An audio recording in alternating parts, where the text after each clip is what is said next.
नमस्कार मंडळी, श्री स्वामी समर्थ। तर आपण पाहत असतो की बऱ्याच मुलांचं किंवा मुलींचं लग्न ठरत नाही। लग्नात काही ना काही प्रॉब्लेम अडचणी ह्या नेहमी येत असतात। तर हे सर्व का होत असतं तर कधी कधी बघा कुंडलीमध्ये देखील काही दोष नसतात। कुंडलीमध्ये दोष नसल्यामुळे मग आपण विचार करतो की मग मुलांचं लग्न का ठरत नाही।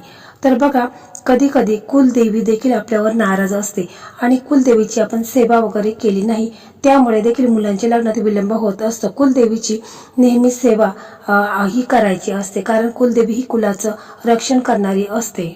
पण एकदम असा साधा आणि सोपा उपाय पाहणार आहोत। आपल्याला कुलदेवीची सेवा करायची आहे। एकदम साधा सोपा उपाय आहे। फक्त आपल्याला 5 मंगळवारी ही सेवा करायची आहे। म्हणजेच सेवा केल्यामुळे कुलदेवी जर आपली नाराज असेल तर कुलदेवीला प्रसन्न करण्यासाठी आपण ही सेवा करायची आहे, ज्यामुळे मुलांचे लग्न जो काही विलंब होत आहे, लग्नात काही ना काही अडथळे हे नेहमी येत असतात, तर ते दूर होऊन मुलांचं लग्न हे लवकरात लवकर ठरेल। म्हणजे 5 मंगळवारी आपण हा उपाय करायचा आहे। तर 5 मंगळवार येणार देखील नाही, पहिल्या मंगळवारपासूनच आपल्याला काही शुभ संकेत जाणवू लागतील आणि 5 मंगळवारपर्यंत म्हणजे मुलांचं लग्न हे ठरलेलं असेल। तर बघा मागच्या व्हिडिओमध्ये मी असं सांगितलं होतं की माझे हे व्हिडिओ तुम्ही कोणकोणत्या जिल्ह्यामधून पाहत आहात, तर बऱ्याच जणांनी पुणे असं सांगितलेलं आहे। तर त्यांच्यासाठीच हा उपाय मी सांगत आहे, कारण माझे लग्नासंदर्भात भरपूर व्हिडिओ हे आपल्या चॅनलवरती अपलोड झालेले आहेत। जवळजवळ 80-90 व्हिडिओ हे लग्नाचेच आहेत, तर ज्यामध्ये बऱ्याच मुलामुलींचे लग्न देखील ठरलेलं आहे। तर ते देखील व्हिडिओ तुम्ही पाहू शकता। कारण मी जे हे उपाय तुम्हाला सांगत आहे तर ते ज्योतिषांनी सांगितलेले महा उपाय आहेत आणि ज्यामध्ये बऱ्याच मुलामुलींचे लग्न देखील ठरलेलं आहे। तर पहा हा उपाय आहे, तर हा उपाय कोणी करावा, तर हा उपाय स्वतः मुलांनी किंवा मुलींनी केला तर अतिशय उत्तम आहे। परंतु जर मुलांना वेळ नसेल तर मग घरातील कोणत्याही व्यक्तीने केला तरी देखील चालेल। मुलाची आई करू शकते, वडील करू शकतात, बहीण करू शकते किंवा मुलाचा भाऊ करू शकतो, कोणीही हा उपाय करायचा आहे।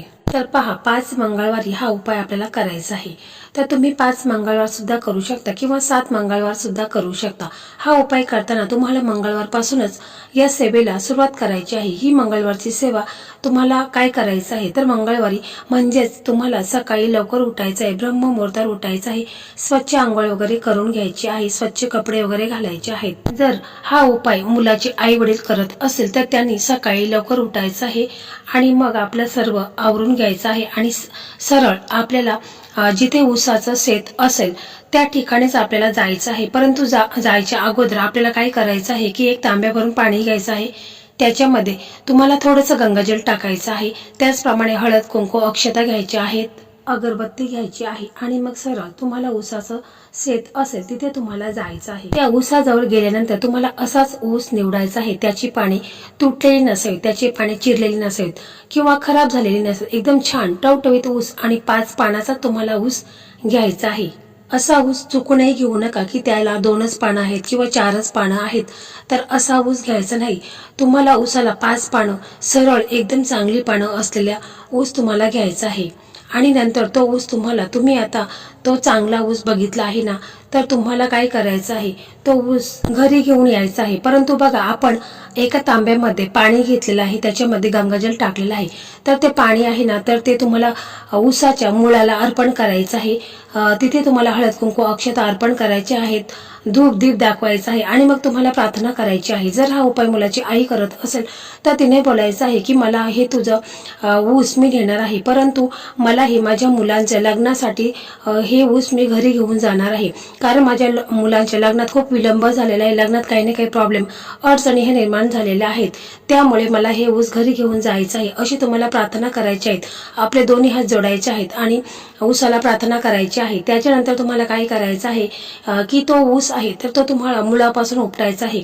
तर ऊस तुम्ही मुळापासूनच उपटायचा आहे, असं करायचं नाही की चाकू आणायचा आहे आणि तो कट करून घ्यायचा आहे किंवा एखाद्या कोयत्याने तो कट करून घ्यायचा आहे, तर असं अजिबात करायचं नाही। तो ऊस आहे तर तो ऊस तुम्हाला मुळापासूनच उपटून घ्यायचा आहे आणि मग त्याच्यानंतर तो ऊस घरी तुम्हाला घेऊन यायचा आहे। आता घरी आल्यानंतर तुम्हाला काय करायचं आहे, घरी आल्यानंतर अशी एक चांगली जागा म्हणजे बघा जर तुमचा देवघर असेल तर देवघरासमोर तुम्हाला एक चौरंग ठेवायचा आहे।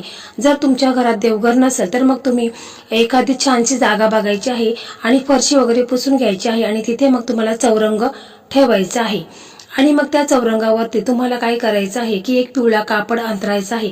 जर तुमच्याकडे एखादा ब्लाऊज पीस असेल तो देखील तुम्ही त्याच्यावरती अंतरू शकता, परंतु पिवळा कापडच आपल्याला त्या चौरंगावरती अंतरायचं आहे. त्याच्यावरती आपल्याला तांदळाने म्हणजे जे तांदूळ असतात, अक्षता असतात, त्याच्यापासून एक स्वस्तिक चिन्ह आपल्याला व्यवस्थित असं काढून घ्यायचं आहे. अजिबात चुकायचं नाही. तर स्वस्तिक चिन्ह व्यवस्थित काढायचं आहे. मग त्याच्यानंतर आपण जो ऊस आणलेला आहे त्याला 5 पानं आहेत. तर असा ऊस आहे त्याला आपण थोडंसं गंगाजल टाकायचं आहे, थोडंसं पाणी टाकायचं आहे आणि तो स्वच्छ धुवून घ्यायचा आहे आणि स्वच्छ पुसून वगैरे घ्यायचा आहे. त्याच्यानंतर आपण काय करायचं आहे की तो ऊस आहे तर तो तुम्हाला चौरंगावरती ठेवायचा आहे. म्हणजे चौरंगाच्या तुम्ही मधोमध जर ऊस ठेवला तर तो पडू शकतो, म्हणून चौरंगाचा एक कोपरा असेल त्या ठिकाणी तो ऊस आहे तर तो तुम्ही व्यवस्थित असा ठेवून द्यायचा आहे. त्यानंतर तुम्हाला त्या ऊसाला 5 पानं आहेत, त्यातील एक पानाला तुम्हाला काय करायचं आहे, जानवं अर्पण करायचं आहे. म्हणजे बघा जानवं म्हणजे काय, तर हे देखील तुम्हाला प्रश्न पडेल. तर सफेद धागा असतो तो किराणा शॉपमध्ये तुम्हाला सहज मिळेल, त्याला जानवं असं म्हणतात. तर तो जानवं तुम्हाला घ्यायचा आहे आणि त्या पानाला तुम्हाला लावायचं आहे. त्याच्यानंतर त्या पानाला तुम्हाला हळद कुंकू अक्षता धूप दीप दाखवायचे, ओवाळून घ्यायचं आहे. मग त्याच्यानंतर तुम्हाला गुळ खोबऱ्याचा नैवेद्य त्या ऊसाला दाखवायचा आहे. आता नैवेद्य दाखवल्यानंतर तुम्हाला सर्वात म्हणजे पहिली गोष्ट संकल्प करायचा आहे. आता ही पूजा झाली की तुम्हाला संकल्प करायचा आहे. तर संकल्प कशा प्रकारे करायचा आहे पहा. आपल्या उजव्या हातामध्ये थोडंसं पाणी घ्या, त्यामध्ये हळद कुंकू टाका, थोड्याशा अक्षता टाका आणि एखादं फूल टाका आणि तुमचं संपूर्ण नाव सांगा आणि तुमचं गोत्रही सांगा आणि ही सेवा तुम्ही कशासाठी करत आहात ती तुम्हाला सांगायची आहे. बघा, हा उपाय जर मुलाची आई करत असेल तर तिने बोलायचं आहे की माझ्या मुलाच्या लग्नामध्ये जो काही विलंब होत आहे, लग्नात काही ना काही प्रॉब्लेम अडचणी ह्या येत आहेत, तर हे सर्व दूर होऊन माझ्या मुलांचं लग्न हे लवकरात लवकर व्हावे असं आईने बोलायचं आहे. जर मुलं स्वतः जर हा उपाय करत असेल तर मुलांनी स्वतःच्या लग्नाबद्दल बोलायचं आहे की माझ्या लग्नात जो काही विलंब होत आहे, काही ना काही अडचणी संकटे येत आहेत, तर हे सर्व दूर होऊन माझं लग्न हे लवकरात लवकर ठरू द्या असं तुम्हाला संकल्प करायचा आहे. आणि जे पाणी आपल्या हातामध्ये आपण घेतलेलं आहे, म्हणजे उजव्या हातामध्ये घेतलेलं आहे, ते तांबणामध्ये सोडायचं आहे. त्याच्यानंतर हे पाणी आहे तर ते तुम्हाला तुमच्या बाल्कनीमध्ये जी झाडं असतील, कुंड्या असतील, त्या झाडांच्या मुळापाशी हे पाणी तुम्हाला अर्पण करायचं आहे. हे संकल्प तुम्हाला आधी करायचा आहे आणि नंतर मग तुम्हाला सेवेला सुरुवात करायची आहे. सेवा कोणकोणत्या करायच्या बरं बघा, ज्या मुला मुलींनी स्वतः ही सेवा केली असेल ना तर त्यांनी कोणती सेवा करायची. आता समजा मुलांनी किंवा मुलींनी स्वतःसाठीच लग्न जुळावे यासाठी ही सेवा करत असेल तर म्हणजे तुम्हाला कोणत्या सेवा करायच्या आहेत पहा. तुम्हाला ओम धूम दुर्गाय नमः असा तुम्हाला 108 वेळेस हा मंत्र बोलायचा आहे. ओम धूम दुर्गाय नमः हा मंत्र तुम्हाला व्यवस्थितपणे 108 वेळेस बोलायचा आहे. म्हणजे तुम्ही एक तुळशीची माळ जवळ घ्यायची आहे, ज्यामुळे तुम्हाला म्हणजे मंत्र बोलणे एकदम सहज सोपे होईल आणि तुम्ही चुकणार देखील नाही. तर एखादी तुळशीची माळ तुम्ही जवळ ठेवायची आहे आणि हा मंत्र तुम्हाला बोलायचा आहे, ओम धूम दुर्गाय नमः.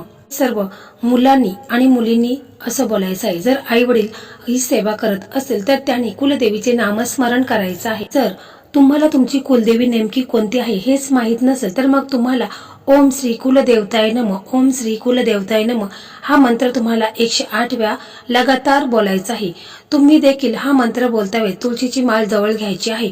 म्हणजे आई वडील हा उपाय करत असेल तर त्यांनी कुलदेवीचे ही सेवा करायची आहे. हा मंत्र बोलायचा आहे की ओम श्री कुलदेवताय नमः हा मंत्र आई वडिलांनी बोलायचा आहे. आणि कुलदेवी ही आपले कुळाचं रक्षण करणारी आहे आणि हे सर्व आपण मुलांच्या विवाहासाठीच करत आहोत.